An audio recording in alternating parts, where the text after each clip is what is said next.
to listen to the Lap Traffic Podcast.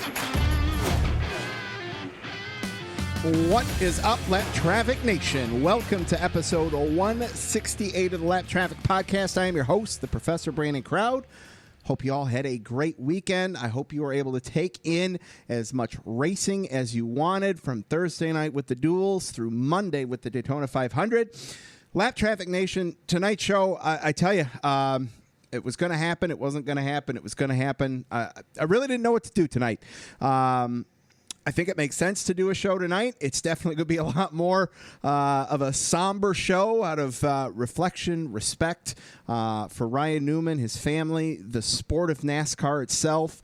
And I say the sport of NASCAR itself because Lap Traffic Nation, I think last night we were humbled as a sport.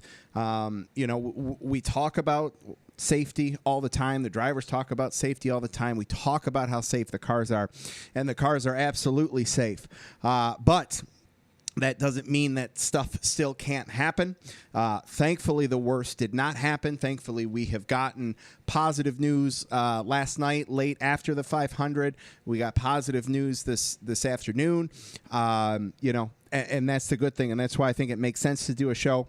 But I think it's okay to step back and be a little humbled about the situation last night, to be thankful, to be grateful, and to not just assume everything's always going to be okay, that the cars are always going to keep everybody 100% safe 100% of the time. It's the 19th anniversary. We all know what happened 19 years ago.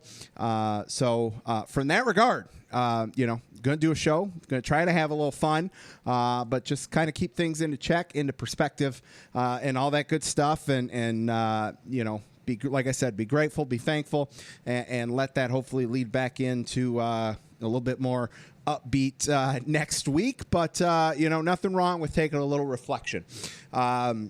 With all the hate that sometimes gets spewed on social media amongst fans of the same sport that we all love, and like I said, sometimes we take things for granted. Sometimes we become those keyboard warriors because we can hide behind an avatar. But last night, it was great to see the NASCAR fan base community on social media all rally together. If you're religious and it was prayers, if you're not religious and it was positive thoughts, the NASCAR community, regardless of politics, religion, all that came together last night.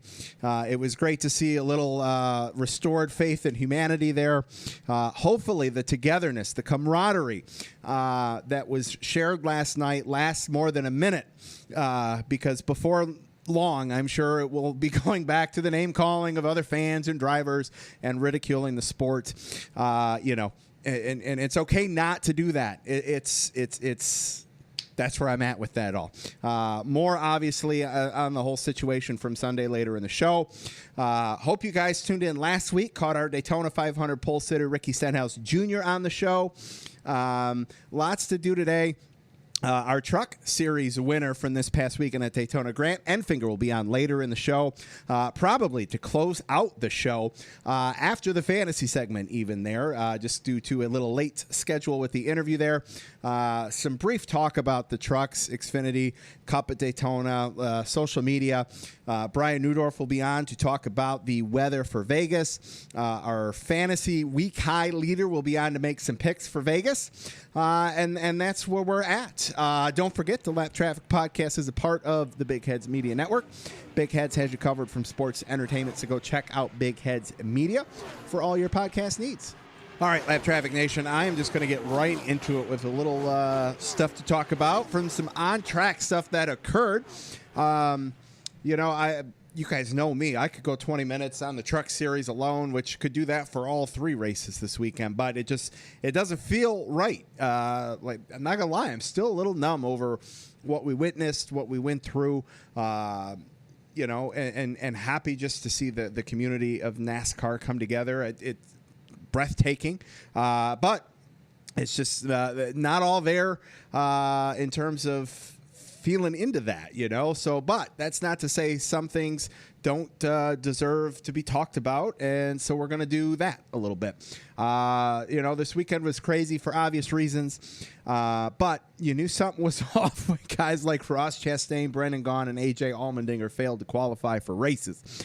Each race, I know I did, just had this feeling in my stomach that something bad was coming. And we had multiple big ones at each race. Start with the trucks. Grant Enfinger able to hold on to the win for his first win at Daytona and pick up his first win since 2018. Grant had an early exit to the playoffs last year. And the 98 team came back with a vengeance to barely hold on to kick off Daytona with a win. And definitely looking forward to talking with Grant here a little later towards the end of the show. And the Xfinity race, what a job by Noah Gragson to be able to survive, pick up his first win in the Xfinity Series, giving Dale Jr. his third Daytona win in a row for Junior Motorsports. That's incredible. And this kid's going to be special. Wouldn't be surprised if he is in the topic of playoff talks. Yes, I just said playoff talks after Daytona come September, October. He's... this probably isn't the last time Noah Gregson's in victory lane this year either. And then, of course, there's the 500 Monday afternoon, early evening. We all know how it ended. Lots of talk that circling around, outside of the feel good, everyone rallying together. There still was some talk and chatter on social media, that I don't know. I have an opinion yet on because it's still so fresh. I haven't processed or thought out much other than just being thankful and hopeful that everything continues to work out for Ryan Newman. Lots of talk. Should we get rid of this style of racing? And I don't know. If we remove the end from the situation, we'll talk at length about how it's a waste of money and all that kind of stuff. But money isn't the important aspect at this point in time. It's a life, it's quality of life that we're talking about right now. And from that regard, it's hard to argue for this style of racing. And that's something that I don't know how to answer. I don't know how to objectively answer that question. There's also the talk about, Denny Hamlin towards the end of the race, the celebration. And there's a lot to have an opinion on that. Again, I don't know that I really have an opinion. All I'll say is the burnout to the victory lane celebration were drastically different. I don't know what information they had. I'm not going to speculate on that. Again, the important thing is that Newman is and hopefully will be all right. Yeah, we can be mad, or you can be mad about the events that took place once the race was over.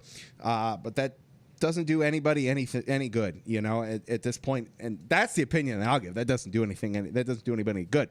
But also, on top of Ryan Newman, tons of support going out to Blaney and LaJoie, who made contact with Newman. Nothing those guys did wrong. I don't think anybody that within the sport would ever say they did anything wrong, because that's just how the end of these styles of races go. Blaney had to go and give that push, and LaJoie, he was just driving, and obviously could not react to a car flying in the air, in that short a period of time there. So that's pretty much going to do it for the race talk. Like I said, still kind of numb. The mind hasn't really reset back to normal. That said, I do have takeaways from this weekend. I want to get your takeaways from this weekend. So let's get to some of your thoughts from this afternoon on Twitter. And then afterwards, I'll kind of give my Jerry Springer final thought, if you will. Eric at EricS18_9. Thankful Newman is alive, and I sucked at making picks this week. Would have been perfect if it was pick drivers who got in the big one. Would have been 3 for 3. I feel you there, Eric. Matt at Van Beelen's takeaway is that at Daytona you can try to win or you can try to survive, not both. How many does NASCAR have to kill before we say enough? Kodak at Kodak Fast. Cars are safe but still need improvement. Tandem drafting needs to come back to break the pack. I really like Corey LaJoie. Stenhouse is a danger on the super speedways. Manufacturer racing sucks. Safety crew needs to work on identifying a gas spill. Yeah, that one was definitely a little interesting there for sure. Lisa at LL Chanana, thankful we are not memorializing Ryan this morning as we remember Earnhardt's 19th anniversary today. Thankful that after each bad crash that NASCAR studies it and makes improvements for safety of the drivers.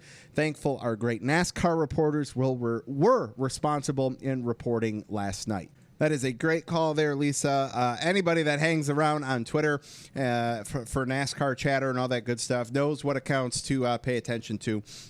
And I think for the most part, that's what we all did. Tyler at RevTorp, thankful that Newman survived his horrific accident. I'd like to see a roll cage built from more than a hollow steel tube, i.e. titanium. I hope the diffuser on the next gen eliminates bump drafting. The speeds need to drop down again. The friends over the MOATF podcast. Firstly, we agree that safety of the sport is amazing.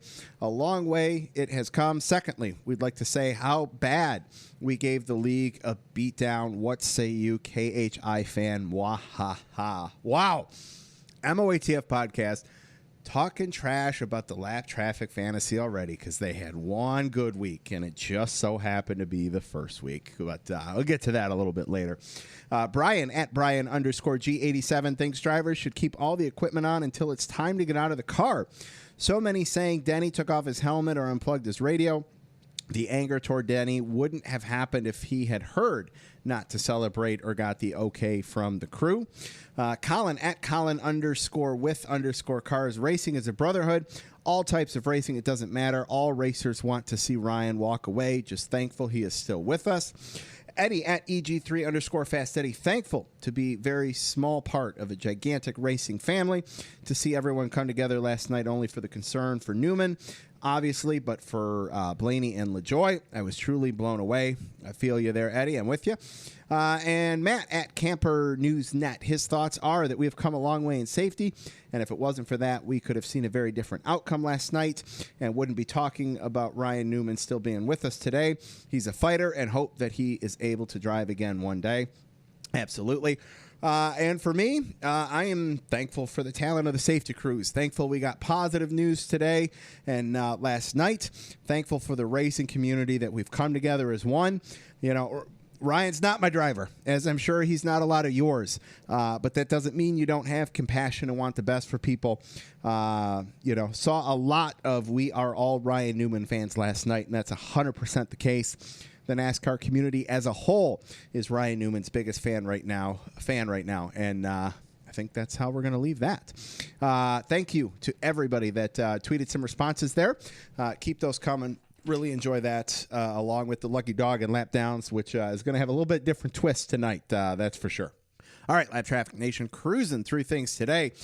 Make sure you check out the website, thelaptrafficpodcast.com, Facebook, The Lap Traffic Podcast, Instagram, The Lap Traffic Podcast, and Twitter, at Lap Traffic PC. Listen to the show on iTunes, Podbean, Stitcher, Google Play, Blueberry, Acast, you name it, you can find it.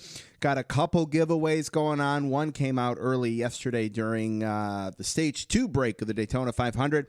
You've got until Monday, next Monday, the 24th, to screenshot me a picture on Twitter that you subscribe to the show on any platform for a chance to win a Latin Traffic t-shirt. I'm keeping track of everyone's handles that does, and we'll throw those all into a random drawing. So be on the lookout for that. And, of course, got the big 5,000 follower giveaway, a rear quarter panel from Eric Almirola's car back with RPM. So 2 awesome prizes. One, a new little way to try to spruce things up and to get some dedicated followers a chance to win some stuff, not just a random follower. So got all of that going for everybody. All right, I know I said I was going to do it this week, but I'll do it next week. I will pick back up next week with the new follower shout-outs. Stickers and koozies, mailed a couple of those out over the weekend. If you want one, they are free. All you got to do is go to the website, thelaptrafficpodcast.com, fill out the contact page with your name and address, and I will get one out to you. All right, a little condensed social media segment there. I think it's time for a little weather, Lap Traffic Nation. All right, Lap Traffic Nation, joining me on the line, you can follow him on Twitter at NASCAR_WXMAN. He had a very busy weekend along with Aaron Studwell, keeping us all up to date on the weather at Daytona this past weekend. Welcome back to the show, Mr. Brian Newdorf. Sir, good evening. How are you? I wish the forecast would have gone a little bit better. Just a smidge, maybe. Listen, I mean, it was a solid forecast, but when you give an odds of racing at 80%, and they did race 20 laps, but I kind of expected more. And this is not in my defense. In fact, this was an error on my part.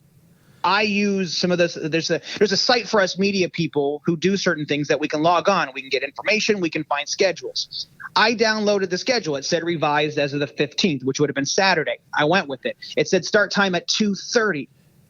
Of course, President Trump coming down and stuff really changed the schedule almost an hour later than what was expected. And that hour, I think, hurt us as far as the forecast goes. We did talk about showers. We did say it in the evening. I did say on my forecast that about 4 or 5 o'clock was that window of showers increasing. And really, when you say isolated showers, you lean to the good and you hope that that one shower, that 1 in 10 or whatever it may be, doesn't hit the track. Okay. And the odds typically say it won't, but you never know. Yeah, and then that caused a long delay, and then the rain. It looked like that system. It just kind of like kept feeding itself and just. Well, there was over Daytona a little bit there. Well, there was a front coming in. There was moisture coming in off of the like Saturday before. There was some moisture coming in off the Atlantic, and then there were some other good upper features. So when you have a front nearby, you get enough what we call instability to put it in terms. And that allowed it. But at first we knew there was a chance of an isolated shower. And then once that front got closer, then it was game over. Yep. And now in our defense, and again, people get on us about this. I don't think they mean it to get on us. They just were venting. NASCAR has a call. People keep asking us, are they going to race tonight? At that point, it's not our decision. Right. I mean, Aaron and I tweeted that we thought the rain would end between 8 and 9, if not earlier. It ended at 7:45.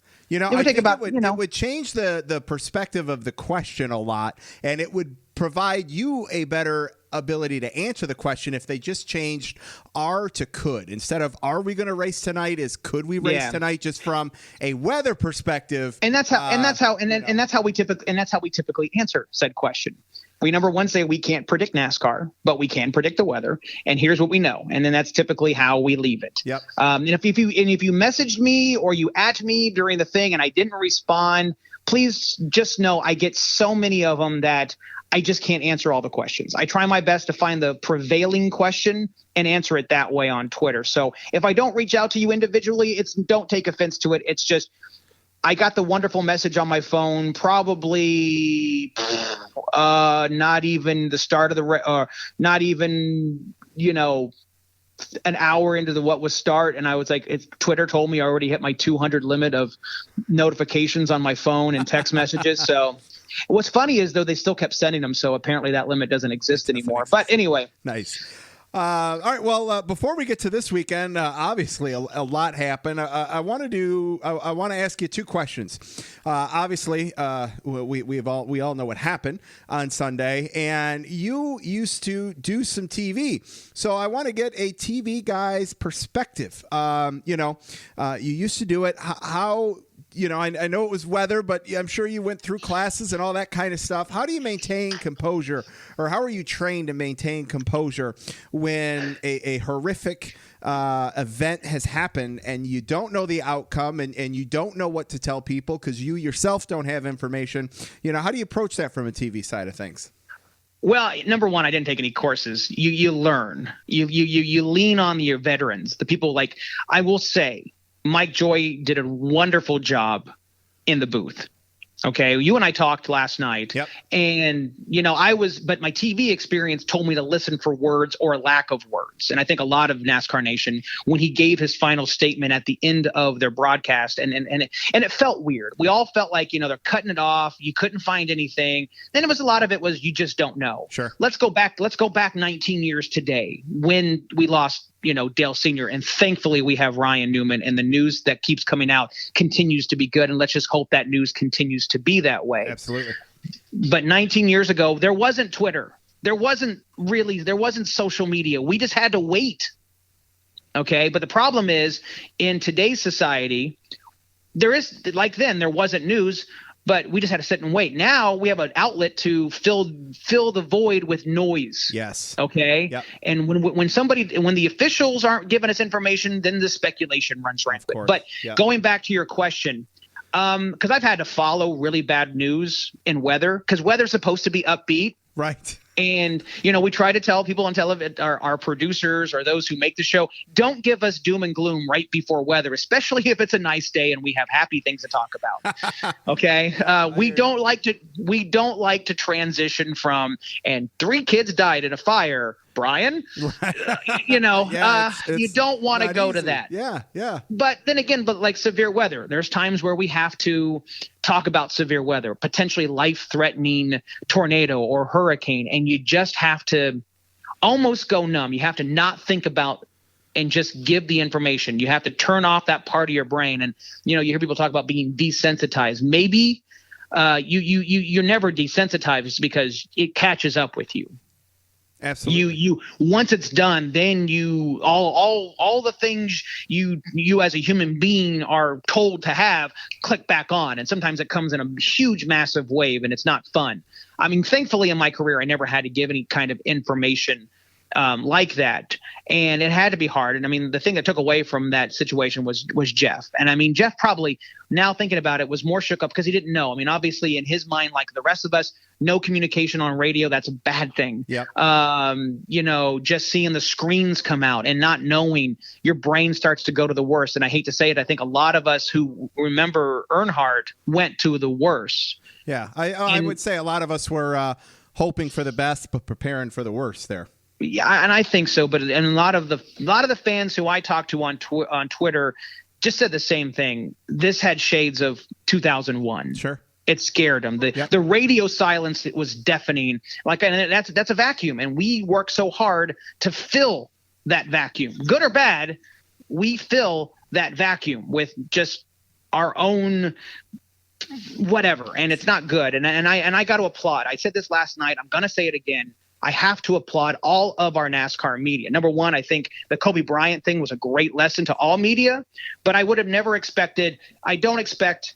There's some class acts in the NASCAR media, and they did a very good job of basically just telling people, listen, we don't know. We're not hiding anything. We have to wait like you do. Yeah. And, I can only imagine the pressure they felt from all of their followers and stuff. But you got to applaud the NASCAR media, the mainstream NASCAR media, for doing their job and doing their job superbly. So that's the final thing. And again, like we talked about, so happy that the news keeps coming out good about Ryan and for his family, his fans, the teams, Roush Fenway, just prayers. Absolutely. We don't know what's going to happen. We can just only hope that the news just keeps getting better and better. Yes, I'm with you 100% there. So, all right, let's do a slight transition. It is kind of hard to transition to weather here, but I'm going to ask you to try to do it. We are going out west, Sin City, Las Vegas. It's one of your favorite tracks. How is the weather looking for this weekend, sir? Well, for 8 years, it was kind of my de facto home track. Given where I lived. Believe it or not, can't believe I'm saying this, but there's rain in the forecast for one of the days. The good news or bad news, however you want to look at it, it's Saturday. Okay. Friday looks good. Saturday, timing is still an issue. So at this point, I'm going to give odds of racing on Saturday. And nice thing is they are Pacific time. No, this year they won't be. I think they're still going to be. No, they're Pacific time. Sorry, they are still Pacific time. So they will be 3 hours behind.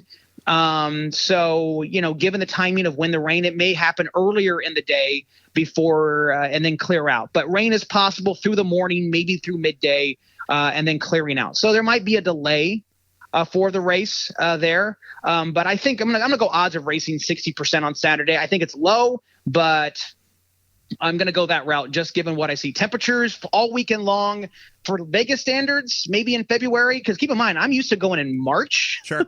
Yep. So this is kind of early for Vegas and from my experience. But the bottom line, too, is temperatures are mid-upper 60s.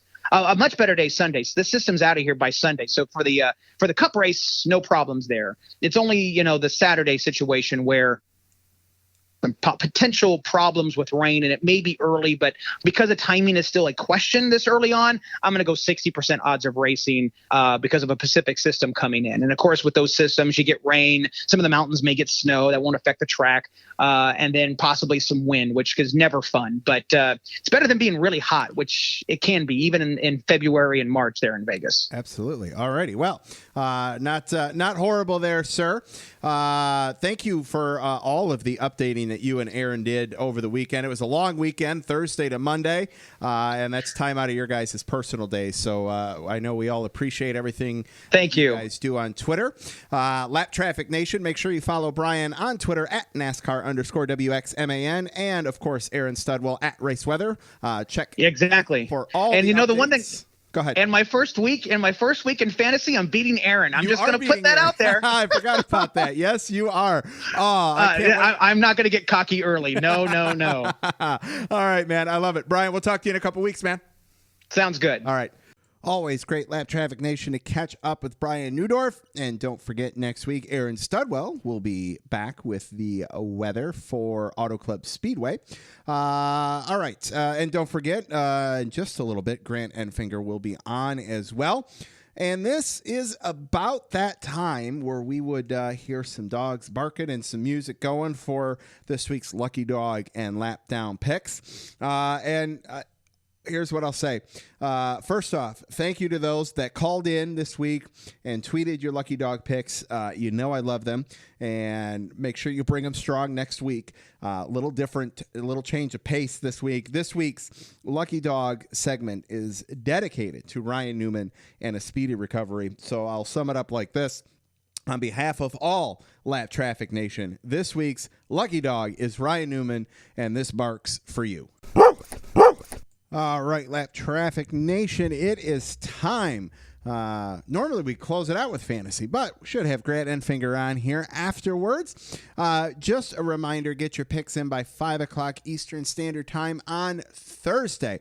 There was so much Twitter interaction this weekend with people talking about their picks throughout the truck race, the Xfinity race, the Cup race. It was absolutely awesome. Don't forget, you can still join the league if you want, anytime. Just saying. There are 13 races to go. 13 races to go in segment 1. Race recap or league recap here. No one swept the weekend. In fact, no one got more than one win this weekend. 5 players picked Enfinger. 8 players picked Noah Gragson, and only 2 with Denny Hamlin for the pick there. Week high, and our leader with 115 points is Mr. Kent Dolphy with his picks of Buescher, Allgaier, and Enfinger, and he'll be on the line here in just a minute as well. Second weekly high was the MOATF podcast with 113 points with their picks of Blaney, Gragson, and Rhodes. Of course, they'd be at 113 points. And the only reason I can think of as to how they did so well is that they had to stop recording and production of their own show so that they can focus on the league and yet still just get second best. Ha ha. Miss you, boys. Look forward to having you on the show this year for sure. My picks of Austin Hill got me 42 points. Ross Chastain got me 19. Matt DiBenedetto got me 21 for 82 for 15th best in the league. Not the best, not the worst I've done. Well, actually, I don't know. That might be the best I've done in my own league. Just to recap, if anybody took someone that did not qualify for the race, what I did was, for whatever race that was, gave you the lowest points of whoever did pick. That did not make any sense whatsoever. There did it. So, for example, in the Truck Series, somebody did pick somebody that only got 1 point, so I gave you 1 point.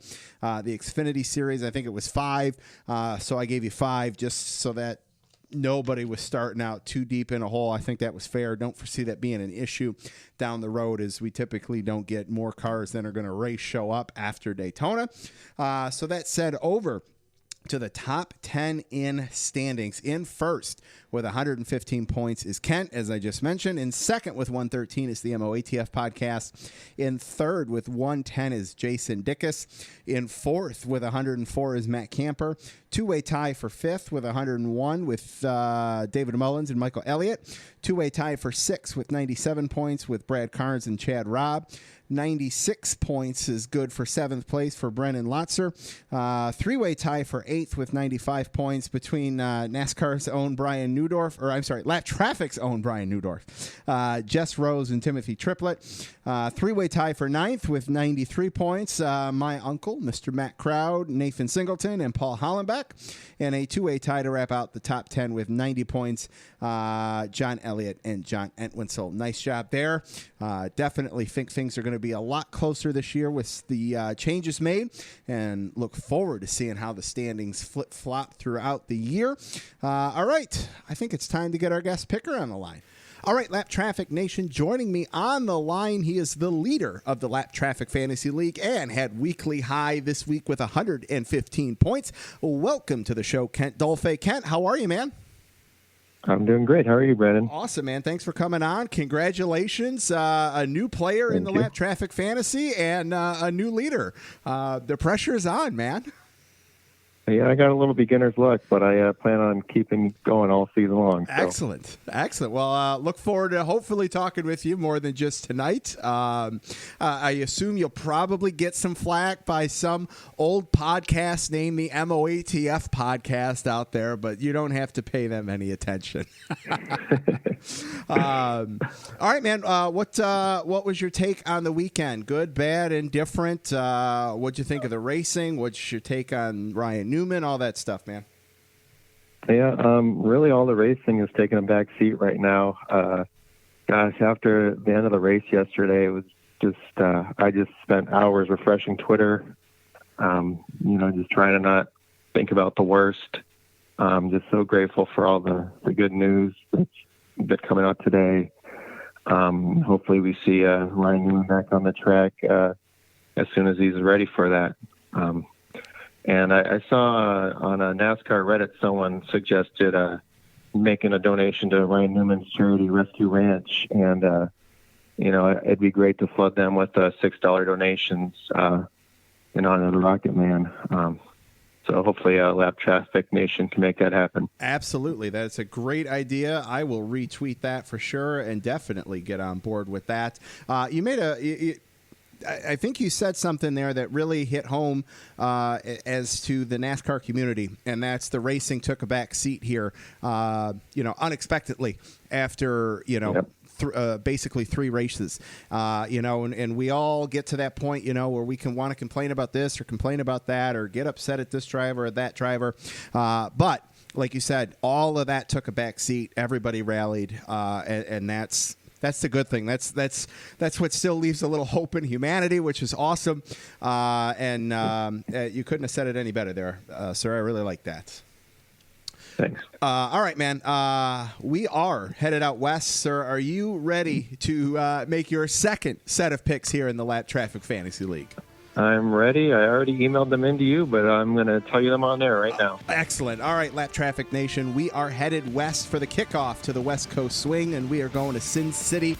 As of late, it has been the Ford and Toyota show in Las Vegas, as these two manufacturers have won the last 6 races and 8 of the last 9. The last Chevy to win was Kevin Harvick in SHR's last year as a Chevy, and he has since picked up a win with the Blue Oval. Brad Kay has 3 wins here. Martin Truex Jr. has 2 wins. Harvick has 2. All are solid picks for this week's Lap Traffic Fantasy League. But remember, strategy will now be key in this league, as you can only use a driver who made the playoffs last year once per segment. Who has Lady Luck on their side in Las Vegas? Can Kent keep the momentum? Can I break into the top 10? We will find out this weekend. But first, it is time for our picks. We'll start with the Truck Series. Over to you, Kent. Who do you have for the trucks? I'm going with Enfinger again. I got my lead. Big thanks to him. He scored a ton of points and got the win on Friday. I don't know that he'll do it again, but he had a great season last season until he was eliminated before Homestead at Las Vegas. But I'm gonna, Yeah, but I'm going to keep it going, and hopefully he can get it done for me again. Solid pick there, sir. I did not take Grant Enfinger. There's a little thing floating around that if you take who I pick, it's a curse. Hopefully I get to eliminate that this year, but I did not take Enfinger, but I did pick somebody from Thor Sport, and that is the 99 of Ben Rhodes. Over to the Xfinity Series, sir. Who do you got this week? I'm going to do the same thing I did with the trucks and recycle my pick, Justin Allgaier. He did not have a great race this past Saturday, but I think he's the class of Xfinity this year. I think he's going to win a lot of races, and I'm going to go with him again in Vegas. Safe. I don't believe he's ever won there yet, but maybe this is the race. I like that pick. I am going with Justin Haley. He got a 6th place finish at Daytona. He pumped off a bunch of top 10s last year. Colleague Racing has got some momentum still going, I think. So I'm going to play it out of the box a little bit and go with Justin Haley in the Xfinity Series. And all right, the big dance on Sunday, Cup at Sin City. Who do you got there, sir? Well, he won this race last year. I'm going to pick him to repeat, Joey Logano. I was considering Harvick, but I think I'm going to save him for a race in a couple of weeks. Probably the same race I'm saving him for. We'll see. But, yeah, I like the 22 in Victory Lane. Excellent. On Sunday. I am going with the hometown boy, well, one of the hometown boys. I am going with the 18 of Kyle Busch this Sunday to get it done there. All right, Lap Traffic Nation and Lap Traffic Fantasy, those are our picks. Can't wait to see who you guys take. Kent, thanks so much for calling in, and maybe we'll talk to you again soon, man. Sounds good. Thanks, Brandon. Yep.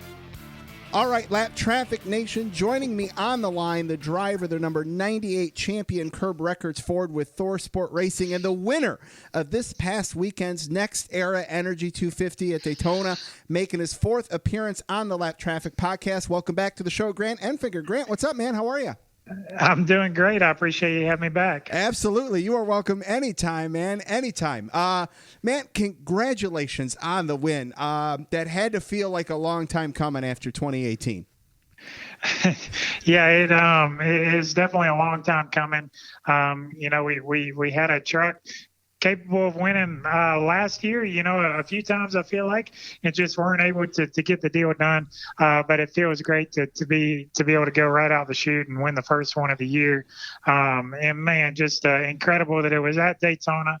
It was marking the 25-year anniversary for Thor Sport Racing, for Duke and Rhonda Thorson, for everything that they've put into this series, and also the 100th win for Ford in the Truck Series. So just a culmination of an unbelievable night where all the stars lined up for us, and we were able to get the job done. So very, very thankful for that. That's awesome. It's a great accomplishment for you, for the team, the history of Thor Sport within the truck racing series. That's fantastic. Grant, first thing I got to do, one of the listeners pointed out to me that for the last 10 to 15 races last year, I picked you in the Lap Traffic Fantasy League. Of course, I did not pick you this weekend, and you won. So you tell me if I'm your curse and if I should not pick you anymore in 2020. Well, let's just don't pick me for Vegas. How about let's start there? Don't pick me for Vegas, and we'll see how that goes. If we win at Vegas, then maybe I'm with him and you stick away from it. I love it. Grant, I definitely want to get your take and your thoughts on the ending of the Daytona 500. But first, I don't want to leave the truck race just yet. Walk us through your race, a solid night, top 10 in both stages, and able to hold on there for a very narrow win. Talk about the truck and talk about your race out there. Man, just really, I think we were a little bit disappointed after practice that we qualified 11th. But myself, Jeff Hensley, everybody that had worked on this thing, I feel like knew we had good speed because in the draft, in practice, we could pull up to guys without any help very easily. We could lead packs pretty good, so we felt good about it. But I really felt like we were going to qualify around the top 6-7 position. We qualified 11th. but we were able to make some headway in the race. Like you mentioned, we were able to finish 8th in that first stage, and then Jeff Hensley got us a little track position. I was able to control the race for a little while, and we won that second stage and led quite a few laps. We had a really good Champion Power Equipment F-150, and you can't stay up front in these speedway races unless you have some speed, and we did have that. So that was very, very fortunate. I feel like I kind of almost gave the race away with about 20 laps to go. I was leading and trying to protect both lanes, and ended up 3 wide in the middle with no help, and sunk like a battleship, I guess. But we were able to fight back after that with 4 or 5 laps to go, able to get up on the top, and had some good help with some pushers, and able to push us out into the lead, and ultimately fend everybody off on that green-white checkered. I knew it was going to be, I knew we were going to have to fend off at least one challenge after we crossed over the white flag, and Ross Chastain gave me a big shove, and then tried to get to our outside, and I was able to fend that one off, and felt really good about that. But that pushed me out to a pretty sizable lead, and let Jordan Anderson and a few of those other guys come back to me with a big head of steam, and he got to our outside coming out of 4 there, and kind of stole our momentum. So I had to steal it back, and able to beat him to the finish line by just a few feet. And man, just a crazy night. You knew you were going to have some of that. You just don't always know how it's going to play out. And my spotter, Chris Lambert, did a great job walking me through all that. And just one of those races where, we had the speed, and we had a really good Champion Power Equipment F-150, but everything played out just how it needed to as well. That's awesome, man. It was a hell of a finish, that's for sure. Talk about a little bit about the mental game that you maybe have to play with yourself. Like, you're out there, you're leading at Daytona, but got a rear view mirror that's just full. How do you enjoy the moment, but also like, oh man, I got to go block? How do you deal with that during the race? You kind of have to walk that line. You can't be white-knuckled the entire time. You definitely have to be watching the mirror, but you have to be on edge for anything. Like, you can't watch your mirror the entire time, and you pretty much I guess the hardest thing to do is to be prepared for the hits you take. Sure. Because you don't really know which way it's going to take you. Sometimes it's pushing you up the track. Sometimes it's pushing you down the track. Sometimes it tries to lift your rear tires off the ground, and so you're on edge the entire time. And there's every once in a while when you're leading and nobody's hit you for about 10 laps, and you almost get into relax mode, and you can't. You got to snap out of it because at any time somebody gives you the shove the wrong way, you got to be able to save it. So that's kind of the things you're telling yourself as a driver the whole time. But man, I guess the good thing is I've been there before. I've done it, so I do have that experience to lean on, and definitely thankful for that. And the guys around me have been there and done that. I mean, Jeff Hensley on the pit box and Chris Lambert up there on the spotters tower. They've pretty much seen every scenario, and they can see it playing out. And it just that's definitely truly a blessing for me, and allows me to do my job that much better. That's awesome. I love that. Grant, last year ended a little rough. You and I talked a couple times last year. Everything was looking pretty good. Regular season points win. Fell short of advancing in the playoffs. The odd race at Las Vegas. We're heading back to Las Vegas, maybe a little redemption, but how did that shift the end of the season? How did that shift and play into you and the team getting ready in the off season?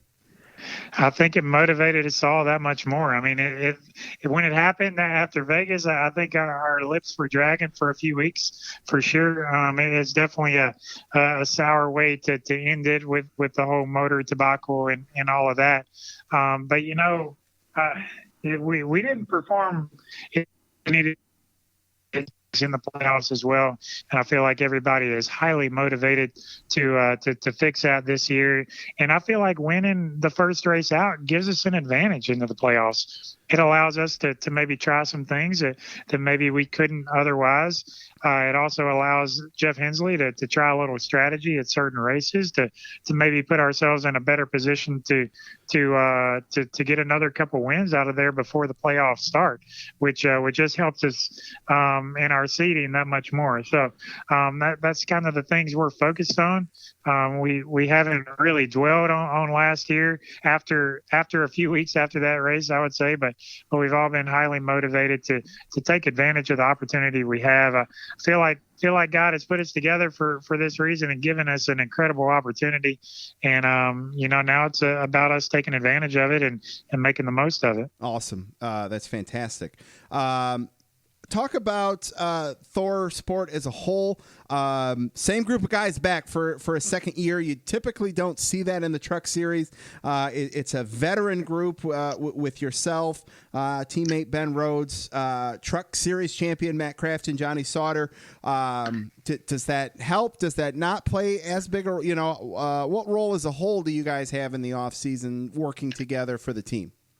Yeah, I mean, I feel like we're stacked, and I feel like those guys have continued to work there. I think, Ben's been there for 5 years now. I'm going into my 4th season, and obviously you've got Crafton that's been there forever, that's won 3 championships for the organization, and then Johnny, who's Johnny. He's been at ThorSport. I guess he's been there a total of 8 or 10 years now, and has won a championship there a few years back, and has won obviously a ton of races.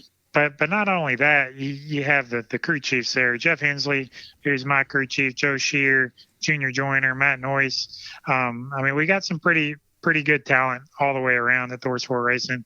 I feel like we could stack them against anybody in the garage and be just fine. So we've got everything sitting there. We've, in my opinion, we've got the talent, we've got the parts and pieces that Duke and Rhonda have provided for us, the technology from Ford Performance. We have all the makings of a great organization that can go out there and potentially dominate this series. And I feel like we're all motivated to do that. Now it's time to get to work and get the job done. I am looking forward to watching you guys. That's for sure. Grant, horrible turn of events last night at the end of the race with Ryan Newman. It was great to see the NASCAR community rally last night. What did you think when it unfolded? What did you think when you first saw it and the aftermath? And as a driver, I said it at the top of the show.